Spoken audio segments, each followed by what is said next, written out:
untuk Indonesia, karena provinsi inilah yang sudah mencanangkan bahwa segala sesuatu muamalah yang ada di dunia ini harus sesuai dengan syariat agama Islam. Bapak Ibu sekalian yang kami muliakan, para hadirin wisudawan wisudawati yang berbahagia, ekonomi halal atau industri halal merupakan semua kegiatan ekonomi yang mencakup produk yang berupa barang yang tangible maupun jasa yang sesuai dengan hukum-hukum Islam, baik dari sisi perencanaannya, dari sisi produksinya, bahannya, prosesnya, sampai kepada delivery-nya dan juga kontennya. Bapak Ibu sekalian yang kami muliakan, Indonesia merupakan salah satu negara yang paling besar jumlah penduduk muslimnya, yang ingin menjadikan suatu potensi yang luar biasa untuk perkembangan ekonomi dan industri halal di dunia. Kita semua tahu bahwa penduduk kita kurang lebih 85% itu beragama Islam. Ini merupakan potensi yang luar biasa. Karena apa? Karena kita semua sekarang sudah meningkat pendapatan per kapitanya, dan kita semua sudah semakin meningkat kaum menengah ke atasnya. Pada slide berikutnya, Bapak Ibu sekalian bisa lihat, mengapa kita harus peduli dengan ekonomi syariah, dengan industri halal, bagaimana yang sudah dicanangkan dengan Gabon di Provinsi Aceh. Di sini ditayangkan why we care, karena menurut data bahwa pada saat ini global ekonomi halal itu sudah mencakup volume 2,1 triliun dolar, luar biasa besar. Dari 2,1 triliun dolar, Indonesia itu membelanjakan ya untuk industri halal ini 10%-nya. Itu juga sangat luar biasa besar. Jadi sudah 200-an miliar dolar kita belanjakan di dalam ekonomi ataupun industri syariah. Namun demikian, ini perlu perhatian kita bersama, tantangan bagi wisudawan-wisudawati dan kita semua. Walaupun kita mengkonsumsi 10% dari 2,1 triliun dolar tadi, tetapi kita baru dapat mengekspor 3,8% dari total ekspor itu. Ini artinya di satu sisi size-nya sudah sangat besar, konsumsi kita cukup besar karena memang kita merupakan keluarga besar. Namun kita sendiri sebagai pelaku ekonomi, sebagai eksportir, ini masih perlu ditingkatkan. Oleh karena itu inilah menjadi peluang kita semua. Pada slide berikutnya, Bapak Ibu sekalian bisa lihat bahwa Indonesia merupakan negara terbesar di kalangan OIC, Organizing Economic Countries, Islamic Countries, atau OKI, organisasi negara-negara Islam. Kita Indonesia menjadi negara yang terbesar di dalam OKI, tetapi sekali lagi bahwa ekspor kita, produksi kita baru 3,3. Ini di satu sisi kita memang negara yang besar, mempunyai peluang besar, tetapi sekaligus ini menjadi tantangan ke depan. Dari sisi keuangan Islam, Indonesia berada tahun 2014 berada di urutan ke-9, namun sekarang sudah naik kelas jadi urutan ke-4, luar biasa.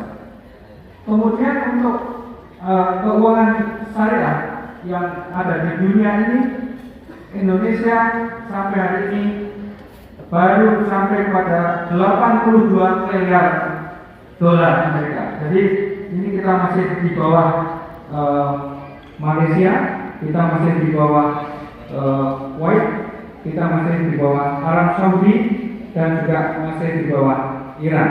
Oleh karena itu, dengan penduduk dan sumber daya alam dan kemauan kita bersama bahwa syariat Islam merupakan risalah yang memang harus kita lakukan, mestinya ini menjadi suatu tantangan, tetapi sekaligus sebagai peluang bagi para lulusan STI Sabang Banda Aceh. Bapak Ibu sekalian, para wisudawan-wisudawati yang kami muliakan, kalau kita lihat dari sisi industri perbankan, indikator utama perbankan syariah tahun 2018 tahun lalu untuk Indonesia, Bank Umum Syariah di Indonesia itu baru ada 14. Jumlah kantornya baru ada 1.875, asetnya 316 triliun, kemudian pembiayaan yang disalurkan 202 triliun, dana pihak ketiga 257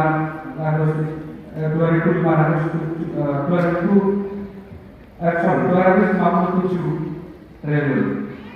Untuk UUS atau unit syariah totalnya masih 114, kemudian untuk BPR syariah DPK-nya baru 8,13. Jika secara total perbankan syariah di negara kita untuk jumlah institusinya baru 201, kemudian untuk jumlah kantor baru 2.724, jumlah aset baru 489 triliun, dan pembiayaan baru 329 triliun, serta dana pihak ketiga baru 379 triliun. Ini artinya kita memang masih mempunyai peluang yang sangat besar. Karena bisa kita bayangkan, karena PDB kita itu sudah 10-an ribu, tetapi dana pihak ketiga, artinya simpanan kita sebagai orang Islam yang ada di institusi perbankan Islam itu baru 379,9 triliun. Nah ini di satu sisi sekali lagi saya selalu mengkaitkan tantangan, tapi juga sekaligus menjadi peluang. Oleh karena target perbankan syariah atau industri perbankan, total aset perbankan syariah baru mencapai 5,96 triliun, jadi masih kecil. Tetapi dengan tekad yang kuat, insya Allah ini akan semakin besar. Dan angka 5,9 T ini saya kira sangat didukung oleh konversi Bank Aceh menjadi Bank Syariah Aceh. Ini luar biasa, kita butuh tangan. Dan kemudian waktu itu kalau tidak salah diikuti oleh Bank Pembangunan Daerah NTB. Dan saya lihat beberapa bank daerah lain juga akan segera konversi ke sana. Bapak Ibu sekalian yang kami hormati, bisa kita lihat di slide depan. Dari sana kita bisa melihat bahwa untuk bank syariah baru 14 di situ, 64,67% untuk market share-nya. Kemudian BPR baru 2,52%. Kemudian untuk unit usaha syariah baru 32,8%. Jadi artinya lulusan atau alumni dari STI Sabang Banda Aceh masih bisa masuk ke dunia ini, ke dunia syariah. Dan ini adalah dimulai dari Aceh, karena Provinsi Aceh secara resmi sudah mencanangkan kanun untuk pelaksanaan muamalah perekonomian secara syar'i. Bapak Ibu sekalian, wisudawan-wisudawati yang kami banggakan, peluang yang lain yang kita lihat adalah bahwa pemerintah kita, slide berikutnya, pemerintah Republik Indonesia juga memberikan perhatian yang sangat besar kepada perkembangan industri dan ekonomi syariah. Yang pertama, pada tahun 2014 dibentuk Badan Penyelenggaraan Jaminan Produk Halal. Itu dasarnya adalah Undang-Undang Nomor 33 tahun 2014. Kemudian berikutnya pada di situ ada peraturan pemerintah Nomor 31 tentang implementasi jaminan produk halal. Ada peraturan Menteri Agama Nomor 26 tahun 2019 tentang penyelenggaraan jaminan produk halal. Kemudian ada BPOM dengan peraturan BPOM tentang penjaminan produk halal, dan juga adanya Komite Nasional Keuangan Syariah atau KNKS, dasarnya adalah Undang-Undang Nomor 21 tahun 2008. Kemudian untuk pemerintah provinsi Aceh Darussalam sendiri, saya kira di sini ada Konun Nomor 11 dan 8 yang berkaitan dengan keuangan syariah dan yang berkaitan dengan produk halal. Jadi ini merupakan suatu dorongan dari pemerintah pusat maupun pemerintah provinsi Aceh bagi kita semua yang ada di Nangor Aceh Darussalam untuk sebenarnya beraktivitas atau bermuamalah di bidang-bidang yang sekarang sedang potensinya sangat besar. Memang segala sesuatunya itu harus dimulai dari kecil lah akan semakin besar. Maka di awal dengan dimulai dari Aceh untuk Indonesia dan bahkan insya Allah untuk dunia nantinya. Bapak Ibu sekalian dari saya nanti, ekonomi ataupun industri halal itu unsurnya banyak sekali. Baik berikutnya. Jadi lulusan sekolah tinggi ilmu ekonomi Sabang pada Aceh bisa terjun ke bidang-bidang seperti ini. Mungkin sudah ada yang punya usaha, di antaranya misalnya fashion yang saat ini itu. Karena sekarang industri fashion yang terbesar itu di Indonesia. Jadi hijab kita atau jilbab kita ini sekarang dikagumi oleh banyak orang-orang dari luar negeri karena dengan berbagai macam variasi. Apalagi negara kita ini tersebar dari Sabang sampai Merauke yang mempunyai adat istiadat berbagai macam, mempunyai budaya, mempunyai pakaian yang berbeda-beda, sehingga itu bisa memodifikasi hijab kita tetap menutup aurat, tetap syar'i, tetapi dengan berbagai macam modelnya. Itu menjadikan satu fashion halal yang luar biasa. Berapa yang sudah menjadi pengusaha alumni yang baru saja sudah banyak kan?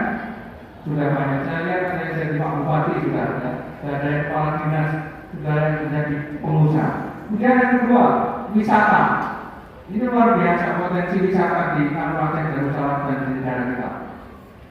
Akomodasi perhotelan. Ya, jadi tadi malam terima kasih karena saya tidur di hotel di Banda Aceh. Ya. Tapi dari rumah saya sudah menyiapkan buku nikah saya karena saya kebetulan sini dengan mantan pacar saya, Bu Boswati. Sehingga pada waktu saya datang ke sana, walaupun tadi sudah diantar oleh bapak-bapak dari istri Sabang, tapi setelah itu saya tetap menunjukkan ini loh buku nikah saya, bahwa saya adalah memang suami istri yang sah. Bapak Ibu sekalian, transportasi juga demikian. Kemudian kuliner, luar biasa kuliner. Karena siapa yang menjamin bahwa kuliner itu halal dan thayyib? Ya, makanya kita semua yang harus terjun di situ, yang harus menjamin bahwa makanan yang dimakan kita semua oleh masyarakat, oleh anak cucu kita, mahasiswa, masyarakat pada umumnya adalah makanan-makanan yang sehat, makanan-makanan yang thayyib, dan orang itu harus juga halal. Karena kalau tidak sehat, tidak thayyib, dan tidak halal, itu pasti akan memberikan kerusakan di masa yang akan datang. Bapak Ibu sekalian, untuk yang lainnya misalnya travel, ibadah haji umroh luar biasa. Bapak Ibu sekalian, setiap hari kalau ke bandara pasti melihat orang akan pergi umroh. Ya, kalau haji sudah tertentu waktunya. Tetapi kalau umroh hampir setiap hari di bandara Soekarno-Hatta itu banyak sekali keluarga besar kita semua pada sana. Di industri farmasi juga begitu dan juga di industri kosmetik. Ya. Nah, kenapa ini saya sampaikan? Karena saudara-saudara sekalian, lulusan dari ilmu akuntansi dan ilmu manajemen serta ekonomi, sehingga Anda semua yang harus mengatur itu semua.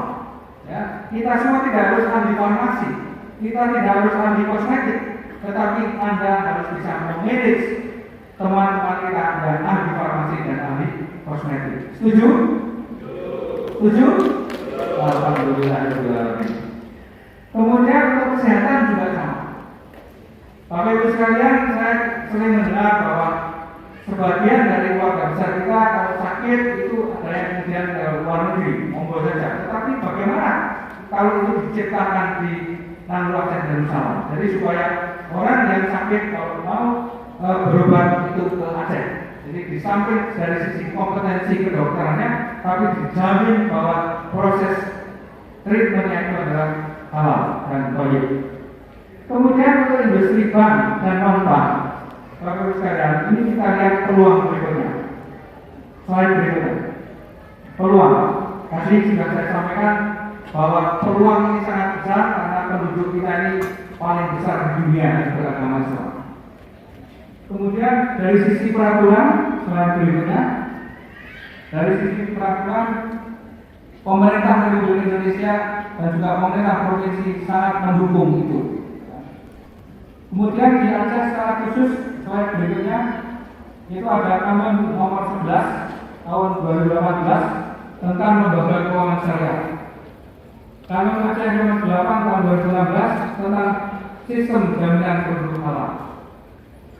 Slide berikutnya, dengan diundangkannya Kanun Aceh tentang lembaga keuangan syariah dengan dasar hukum nomor 11 tahun 2018, maka ini harus mengintegrasikan bahwa semua muamalah di bidang perekonomian yang berkaitan dengan keuangan dan perbankan, baik itu bank maupun lembaga keuangan non-bank, bahkan fintech, ini mesti harus berbasis pada syariah.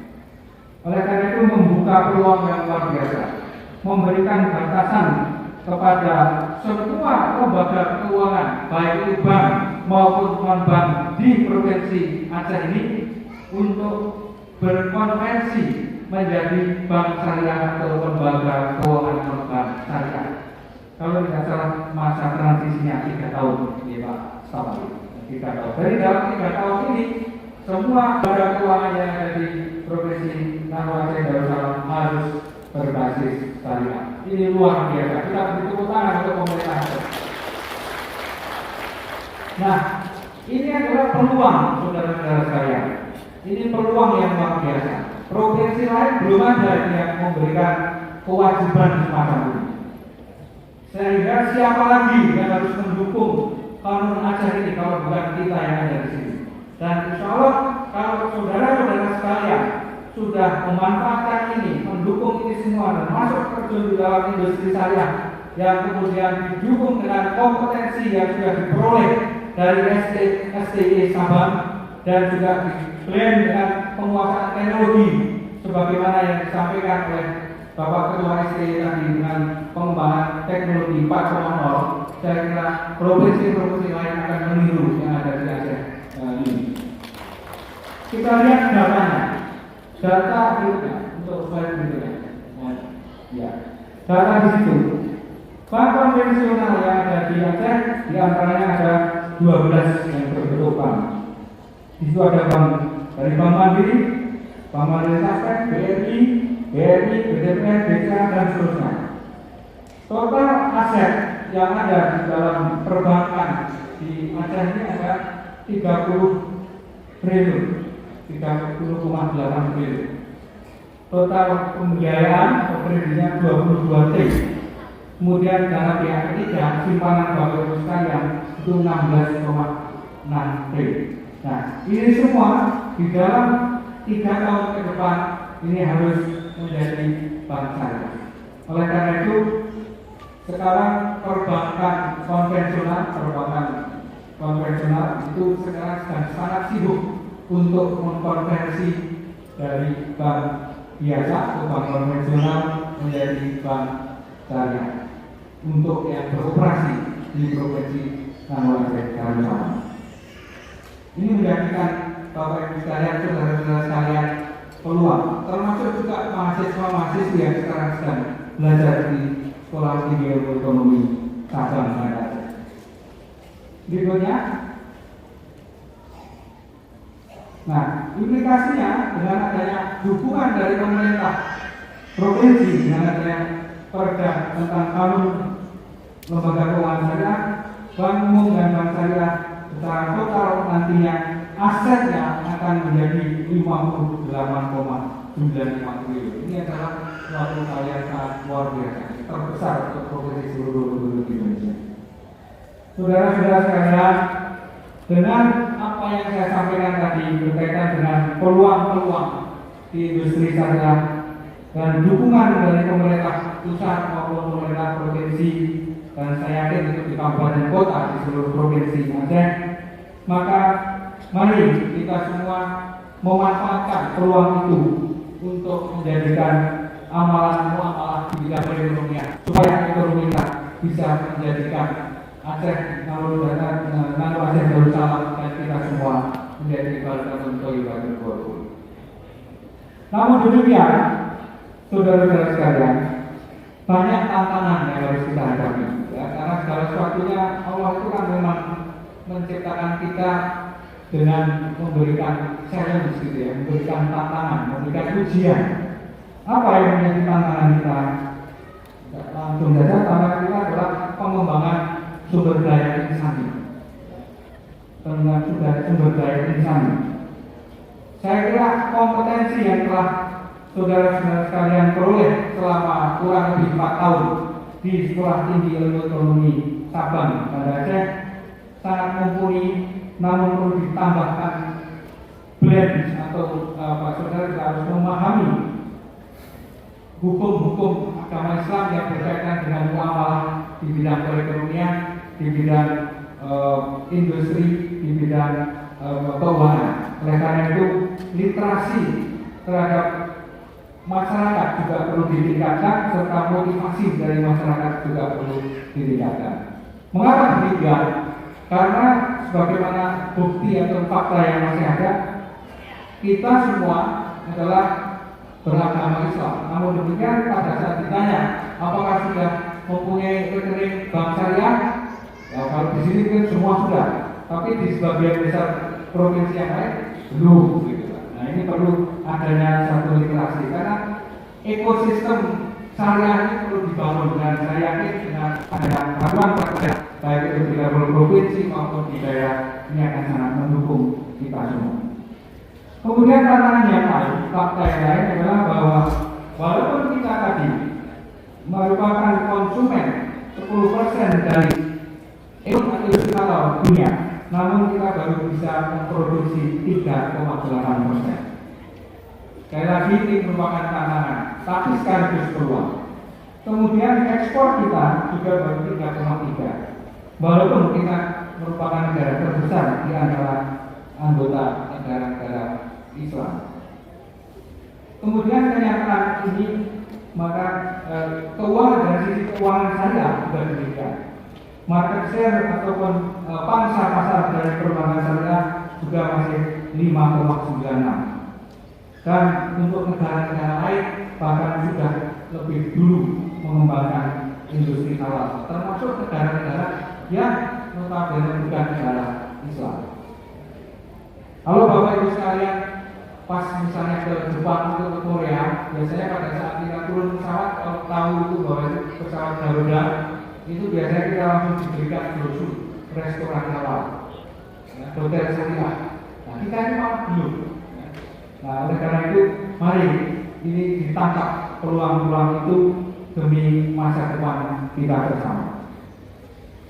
Saudara-saudara, saudara-saudari yang saya banggakan, kompetensi apa yang perlu kita siapkan? Gambaran itu bahasa itu sangat penting. Bahasa Indonesia, gambaran itu bahasa asing dan juga bahasa Arab. Mengapa bahasa asing? Karena kita sudah akan ekspansi, ya. Kalau sudah di Aceh sendiri, kemudian kita harus ekspansi ke negara lain. Yang oleh karena itu kita sudah bisa menguasai bahasa asing dan bahasa Arab. Kemudian komunikasi. Kemudian tadi yang dipesankan oleh Pak Ketua STIES, yaitu literasi di bidang teknologi, pemanfaatan teknologi. Saya yakin sebagian besar dari alumni yang baru saja wisuda adalah kaum milenial. Ya. Oleh karena itu, kalau kaum milenial pasti sudah sangat teknologi literate. Kemudian gambaran itu etika yang baik. Kemudian kompetensi dasar yang telah Anda peroleh di STI Sabang Banda Aceh, ilmu ekonomi dan manajemen serta akuntansi.